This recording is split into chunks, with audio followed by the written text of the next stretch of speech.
नमस्ते, आप देख रहे हैं एमडी न्यूज। एमडी न्यूज के बेरदर्शन बुलेटिन में आप सभी का स्वागत है। आज के बुलेटिन के साथ मैं हूं निशा। खबरों को स्टार्ट करने से पहले थोड़ी सी जानकारी लेते हैं अवगुण और गुण पर। जी हाँ, सभी जानते हैं कि हमारे अंदर गुण भी होते हैं और अवगुण भी होते हैं, लेकिन हमें पता नहीं होता कि हमारे अंदर क्या अच्छाई है और क्या बुराई है। वो अपने अंदर की छुपी हुई अच्छाइयों को जानने के लिए हमें किसी गुरु की जरूरत होती है या किसी ऐसे व्यक्ति की जरूरत होती है जो हमें हमारे अंदर छुपी हुई बुराइयों को बता सके और हमारे अंदर छुपी हुई अच्छाइयों को बता सके। उन्हीं चीजों की जानकारी लेने के लिए मैं आपको बताती चलूं, हमारे मेरठ में पहली बार एक रहस्यमय खोज कार्यक्रम चल रहा है। 3-4 दिन से वो कार्यक्रम चल रहा है राधा गोविंद मंडप में, और उसमें बताया जा रहा है कि राम से रामत्व तक का सफर किस तरीके से राम ने किया और किस तरीके से वो मर्यादा पुरुषोत्तम राम बने। मैं आगे आपको खबर में दिखाऊंगी, लेकिन उससे पहले मैं आप लोगों को बताना चाहूंगी कि वो तो रही राम की बात, लेकिन हम सभी के अंदर भी बहुत से ऐसे गुण हैं जो हम उन्हें पहचान नहीं पा रहे। बहुत से ऐसी अच्छाइयां छुपी होती हैं जो हम नहीं पहचान पाते। उन अच्छाइयों का पता हमें जब चलता है जब हमसे कोई सामने वाला उन्हें बताता है या हमारे अंदर की अच्छाइयां बाहर निकल के आती है। जैसे कि सहनशीलता सभी के अंदर होती है, लेकिन किसी में ज्यादा होती है, किसी में कम होती है। बोली को मधुर भाषा, बहुत सारी ऐसी हमारे अंदर अच्छाइयां होती हैं जिन्हें हमें पहचानना बहुत जरूरी है। हमारे अंदर की अच्छाई हमारी पहचान बनती है। दूसरी ओर हमारे अंदर ऐसा ही नहीं है कि अच्छाइयां ज्यादा होती हैं, हमारे अंदर बुराइयां भी होती हैं। और मैं आप लोगों से यही कहना चाहूंगी, यदि कोई हमें हमारी बुराई बताता है तो उसको एक्सेप्ट करें, अपने अंदर ढूंढे कि हमारे अंदर क्या बुराई है और उस बुराई को दूर करने का प्रयास करें। क्योंकि बुराई अगर हम अपने आप अपने अंदर की नहीं खोज सकते हैं, सभी अपने आप को अच्छा समझते हैं, लेकिन बुराई सामने वाला बता सकता है। अपने अंदर की छुपी बुराई को खत्म करने का सबसे अच्छा तरीका है कि सामने वाला यदि आपको आपकी बुराई बताता है तो उसको अपने अंदर खोजें और उसको दूर करें। जिस तरीके से हमारे अंदर बहुत सारे गुण होते हैं, आप देखते हैं कि बहुत से पेड़ पौधे भी होते हैं, सभी के अंदर कुछ अच्छाई होती है और कुछ बुराई होती है। दूसरी बात, निंदा। जी हाँ, निंदा वही कर सकता है जो आपकी बराबरी नहीं कर सकता। जब आपकी बराबरी करने में कोई असफल रहता है तो वो आपकी जो है निंदा करेगा। तो इन चीजों से भयभीत ना हो, डरे नहीं, अपने लक्ष्य को ना छोड़ें, आगे बढ़ते रहें। आपने देखा है जिस तरीके से हिरन के अंदर कस्तूरी होती है, लेकिन हिरन को पता नहीं होता कि खुशबू कहाँ से आ रही है। उस कस्तूरी की तलाश में वो जंगल जंगल भटकता है, हर जगह भटकता है और कस्तूरी नहीं मिलती, लेकिन कस्तूरी उसके खुद के अंदर होती है। ऐसे ही हम मनुष्य हैं, हमारे अंदर अच्छाइयां हैं और बुराइयां भी हैं, लेकिन हम उनको ढूंढ नहीं पाते। हमारी अच्छाई कभी कभी हमारी बुराइयों के अंदर दबकर रह जाती है, इसलिए उनको निकलना बहुत जरूरी है, उनका बाहर निकालना बहुत जरूरी है कि हम अपनी अच्छाई से दूसरों पर विजय प्राप्त कर सकते हैं। मैं आप लोगों से, मेरे दर्शन परिवार की ओर से यही अपील करना चाहूंगी कि अपने अंदर छुपी हुई अच्छाइयों को पहचानें, अपनी बुराइयों को अपने ऊपर हावी ना होने दें, और कोई यदि आपको आपकी बुराइयां बताता है तो उससे रुष्ट ना हो, बाकी उसकी एक तारीफ समझकर अपने आप के अंदर की बुराइयों को ढूंढें और उन्हें खत्म करें। क्योंकि हम आगे जब ही बढ़ सकते हैं जब हम अपने अंदर छुपी हुई अपनी पहचान को पहचानें। क्योंकि एक दूसरे पर उंगली उठाना आसान है, लेकिन अपने अंदर छुपी हुई प्रतिभाओं को बाहर निकालने के लिए हमें लड़ना पड़ता है, आगे बढ़ना पड़ता है और अपने अंदर छुपे हुए गुणों को बाहर निकालना पड़ता है। MD paramedical and hotel management institute Bharat सरकार द्वारा मान्यता प्राप्त। छात्र छात्राओं के उज्जवल भविष्य के लिए paramedical diploma degree certificate course, hotel management diploma degree course प्रवेश प्रारंभ। Shraddhapuri, Kankarkhera, Meerut. MD paramedical and hotel management institute लाया है एक ही छत के नीचे छात्र छात्राओं का उज्जवल भविष्य। Hotel management diploma degree course व nursing, dental, first aid, lab, OT, x-ray diploma degree course. Shraddhapuri, Kankarkhera, Meerut. 9760141320। आज के समाचारों के प्रायोजक हैं खेमचंद पहलवान, पूर्व सदस्य Uttar Pradesh Congress committee. Arvind Kumar Gupta, Marwari Bhoj, metro plaza, Delhi road, Meerut. Doctor Beena Rani Agarwal, समाज सेवी। अब नजर डालते हैं आज की हेडलाइंस पर, जिसके प्रायोजक हैं zoom digital movie world. Meerut में पहली बार एक अद्भुत रहस्य की खोज को लेकर राधा गोविंद मंडप में चल रहा कार्यक्रम विश्व विख्यात कथावाचक स्वामी आलोक द्वारा आज के कार्यक्रम में श्री राम के चरित्र पर प्रकाश डालते हुए सुनाई गई कथा व कराया गया मेडिटेशन। ब्रह्मपुरी थाना क्षेत्र के सिटी गार्डन खुशहाल कॉलोनी में मुंह बोले भाई ने अपने जीजा व बहन की गला रेतकर की हत्या। मौके पर पहुंची पुलिस, पोस्टमार्टम के लिए भेजे शव, लगी जांच में। मेरठ कॉलेज के कर्मचारी का 26 दिन से बेटा कॉलेज से लापता। पुलिस द्वारा अभी तक नहीं की गई कोई भी ठोस कार्रवाई, जिसे लेकर आज मेरठ कॉलेज के बाहर छात्र नेता सहित सैकड़ों छात्रों ने जमकर किया धरना प्रदर्शन, रोड किया जाम। मौके पर पहुंचे एसपी कैंट थाना लालकुर्ती पुलिस, कहा जल्द से जल्द छात्र को ढूंढने की कार्रवाई होगी तेज। प्रदेश सरकार के 4.5 साल पूरे होने पर उपलब्धियां गिनाने के लिए भाजपा के सरदना विधायक संगीत सोम द्वारा की गई प्रेस वार्ता। विधायक ने अखिलेश यादव पर जमकर साधा निशाना व प्रेस कॉन्फ्रेंस के दौरान दिया विवादित बयान। सर्वधर्म स्वभाव, राष्ट्रीय प्रेम एवं सामाजिक कर्तव्यों के प्रति समर्पित संगठन कर्तव्य द्वारा मंगलवार को थापड़नगर खालसा इंटर कॉलेज में 1965 के भारत पाकिस्तान युद्ध में शहीद हुए मेरठ के शहीदों के साथ साथ अन्य शहीदों को भी दी गई श्रद्धांजलि। 2 दिन से तेज गर्मी के बाद मौसम का फिर बदला मिजाज। आसमान में छाए रहे काले बादल, कहीं तेज तो कहीं हल्की हुई बारिश। अब खबरें विस्तार से। जैसा कि अभी मैंने आपको जानकारी दी कि हमारे अंदर अच्छाई और बुराई दोनों चीजें छुपी होती हैं। उन्हीं को बाहर निकालने के लिए हमें अपना एक गुरु बनाना पड़ता है, या हमें सामने वाले की अपने ऊपर विश्वास रखना पड़ता है और सुनना पड़ता है। जी हाँ, मैं आपको बताती चलूं, अपने अंदर की पहचान को जागृत करने के लिए और एक रहस्यमयी खोज को लेकर के एक कार्यक्रम का आयोजन किया जा रहा है राधा गोविंद मंडप में। कार्यक्रम किए जा रहे हैं जिसमें राधा गोविंद मंडप में विश्वविख्यात स्वामी जी जो कथावाचक हैं उनके द्वारा श्री राम की कथा सुनाई जा रही है। कथा में बताया जा रहा है कि श्री राम जी किस तरीके से मर्यादा पुरुषोत्तम राम बने, किस तरीके से राम से रामतत्व का उनका जीवन था, उनके जीवन पर प्रकाश डाला जा रहा है। राम के अंदर धैर्य था जिसके कारण से वो मर्यादा पुरुषोत्तम राम कहलाए। वैसे तो आप देख सकते हैं जो कहानी आज सुनाई गई उसके बारे में मैं आपको थोड़ा सा बताती हूँ। उनका कहना था गुरुजी का कि जिस तरीके से रावण के पास सेना भी बहुत थी, ज्ञानी भी बहुत था, लेकिन उसके पास अहंकार था। उसके अहंकार ने उसका सर्वस्व नष्ट कर दिया। लेकिन राम के पास सेना नहीं थी और सहन शक्ति थी, जिसके कारण से वो रावण पर भी विजय प्राप्त कर चुके।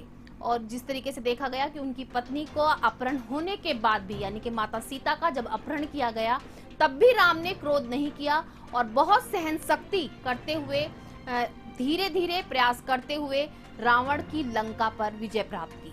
आप देख सकते हैं कि हम सहन शक्ति से बहुत कुछ हासिल कर सकते हैं। यही सब कुछ कथावाचक गुरुजी द्वारा बताया जा रहा है और साथ साथ बीच बीच में मेडिटेशन भी कराया जा रहा है। कोरोना काल के बाद सभी के अंदर कुछ बीमारियां ऐसी हो गई हैं। 80% पुरुष और महिला बहुत सी कॉमन बीमारियों से परेशान है, जैसे कि सभी के दर्द रहना, पैरों में दर्द रहना, सिर में दर्द रहना। इन सभी बीमारियों को हम बिना दवाई के कैसे दूर कर सकते हैं, वो मेडिटेशन के द्वारा कथा के बीच बीच में सभी को जानकारी दी जा रही है। तो मैं भी आप लोगों से यही कहना चाहूंगी कि दवाइयों से दूर हटकर योगा और मेडिटेशन के द्वारा भी हम अपनी बीमारियों को ठीक कर सकते हैं, जो राधा गोविंद मंडप में आए हुए विश्वविख्यात कथावाचक गुरुजी द्वारा सिखाया जा रहा है। पहला व्यक्ति जो दरवाजा खोलेगा, पहला व्यक्ति जब तक दूसरा व्यक्ति दरवाजे में जा रहे हैं, पहला व्यक्ति जो दरवाजा खोलेगा, पहला व्यक्ति जब तक दूसरा व्यक्ति दरवाजे में जाता था, किसी न किसी स्टेशन पर जाता ही था इंस्पेक्शन करने। बड़ी कोई कमी है तो उसका नाम है पेशेंट धैर्य। साथ जगह ट्रेलर में देखता था राम का धैर्य देखें सब। इमरजेंसी है, इमरजेंसी।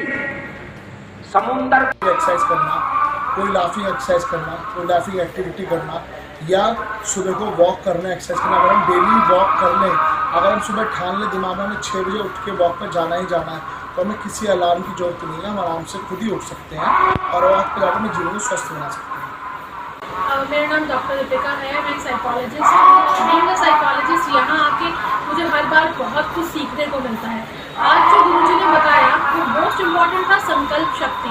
अगर आप भी इस प्रोग्राम में आते हैं तो आपको पता चलेगा कि आपकी ज़िंदगी में जो भी कुछ है वो बिना संकल्प शक्ति के कुछ भी नहीं है। तो मेरा आप सबसे अनुग्रह है, कल हमारा आखिरी दिन है, ज़्यादा से ज़्यादा लोग आएँ और इस गोल्डन अपॉर्चुनिटी को यूटिलाइज़ करें और सीखें गुरुजी से किस तरह से लाइफ को आप अपने कुछ चीज़ों को चेंज करके आप बहुत अच्छा बना सकते हैं। Thank you so much. आज फिर रिश्तों को तार तार कर देने वाली एक खबर सामने आई। जी हाँ, मैं आपको बताती चलूं, थाना ब्रह्मपुरी क्षेत्र के सिटी गार्डन खुशहाल कॉलोनी में एक दंपत्ति की छुरा मारकर गला रेतकर हत्या कर दी गई। मुंह बोला भाई बताया जा रहा है जिसने हत्या की। तो मैं आपको बताती चलूं पूरी घटना, और पूरी घटना की जानकारी मासूम बच्चों द्वारा दी गई। देर रात घर पर जो मुंह बोला भाई है वो मिलने आया और अपने वहीं पर घर पर अपने मुंह बोले जीजा के साथ सो गया। महिला अपने बच्चों के साथ सो गई। रात के 2-2:30 बजे का समय था, तभी आपस में कुछ कहासुनी हुई।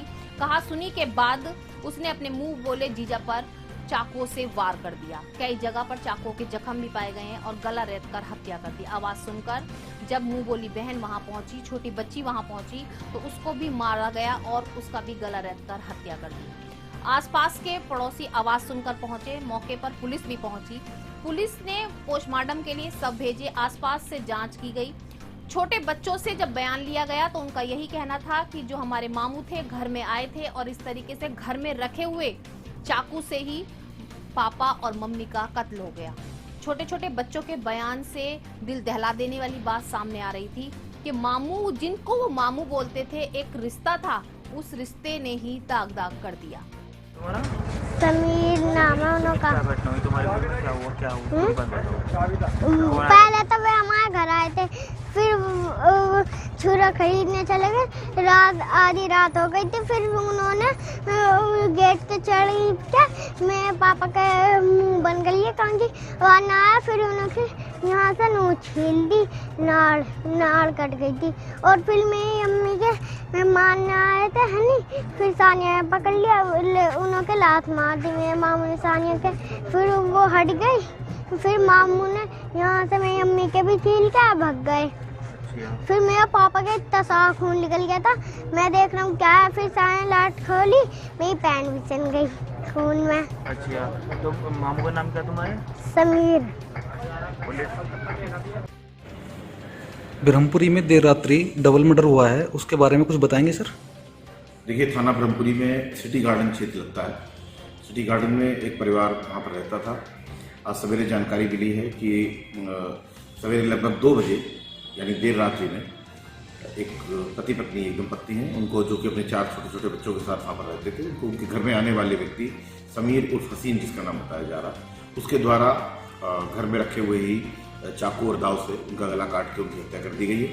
इस संबंध में थाना ब्रह्मपुरी पर अभियोग पंजीकृत कराया गया। ये अभियोग मृतक शादाब नाम के व्यक्ति हैं, उनके सबसे बड़े पुत्र के द्वारा ये अभियोग पंजीकृत कराया गया।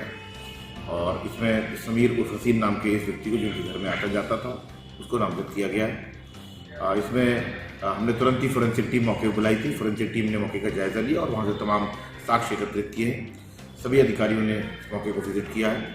बहुत ही ग्रूसम मर्डर था, बहुत ही जघन्य अपराध था। तो इसमें जो गवाह हैं उनको तलाश करके और साक्ष्यों को तलाश करके इसमें जो है आगे कार्रवाई की जा रही है। मृतक की का जो शव है उसका पंचायतनामा करने के बाद पोस्टमार्टम कराया जा रहा है दोनों मृतकों का। और जो मृतक के बच्चे हैं उनको सांत्वना देकर उनके परिवार के अन्य सदस्यों के पास भेजा गया है। जल्दी से जल्दी इसमें बयान कराएंगे, साक्ष्य संकलित करेंगे और इस व्यक्ति की गिरफ्तारी के लिए हमारी टीमें निकली हुई है, वो गिरफ्तार करेंगे और साक्ष्य संकलन की कार्रवाई की जाएगी। पुलिस की ढीली कार्रवाई सामने आ रही है, जिसे लेकर आज छात्रों ने काफी धरना प्रदर्शन किया।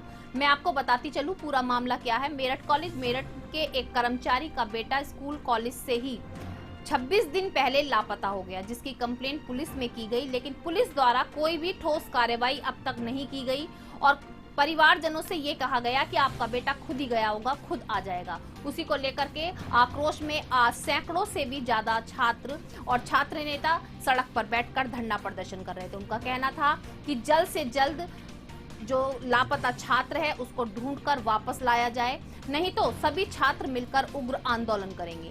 उनका कहना है कि इस तरीके के पुलिस के रवैये से सभी छात्र काफी क्रोधित हैं और धरना प्रदर्शन कर रहे हैं, क्योंकि 26 दिन बाद भी अभी तक लापता छात्र का कोई पता नहीं लगाया जा सका। मौके पर एसपी कैंट और लाल कुर्ती पुलिस पहुंची, छात्रों को आश्वासन दिया और वहां से उठाकर कहा कि जल्द से जल्द कार्रवाई की जाएगी और लापता छात्र को ढूंढने का पूरा प्रयास किया जाएगा। आवाज दो, आवाज दो, छात्र एकता, छात्र एकता। नहीं हुआ है, आप लड़के की पिताजी को बुलाइए, पूछिए कि उन्हें धमकाया गया, धमकाया उन्हें, जेल भिजवा देंगे अंदर सिंह ने। 26 ठीक है, धमकाया ये रे गुरुजी, लड़के गुरुजी ने धमकाया इन्हें। यार बड़े भैया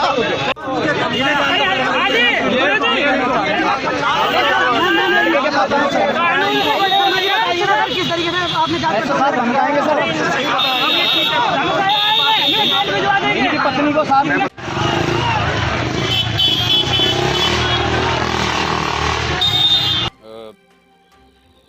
कुछ 20-26 दिन पहले एक छात्र ये मेरठ कॉलेज के एक छात्र के ही गुमशुदगी का मामला सामने आया था, जिसको लेकर थाना लाल कुर्ती में गुमशुदगी भी दर्ज कराई गई थी। उस संबंध में छात्रों ने आज यहाँ पर प्रदर्शन किया था और उनका ऐसा कहना था कि पुलिस के द्वारा वांछित कार्रवाई नहीं की जा रही है। इस पर हमने इनसे छात्रों से बात करने की कोशिश की और प्रधानाचार्य के कार्यालय में जाकर हमने उनको बताया, अवगत कराया कि ये कोशिशें पुलिस के द्वारा की गई हैं और इसमें अभी तक कोई सफलता हासिल नहीं हुई है, मगर कोशिश हमारे द्वारा पूरी की गई है, जिस पर छात्र संतुष्ट हुए और उन्होंने अपना प्रदर्शन बंद कर दिया।